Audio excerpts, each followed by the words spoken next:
guys, I am playing around with hair dryers today. I dried this side with a different hair dryer and this side is still wet. So I received this to try out. This is a professional hair dryer. It has 2200 watts, ion technology, and it's ceramic technology. So it says it's supposed to dry your hair 50% faster with 75% less frizz, and I'm excited. So this is what it looks like.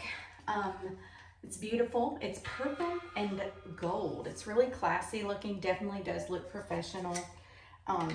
It comes with the diffuser attachment as well as this one. I don't know what it's called, but it's for, you know, getting more specific. I'm gonna try this one, and the settings are right here. It's got a high, low, cool setting, all of those things right there. Really pretty, so let me try it out.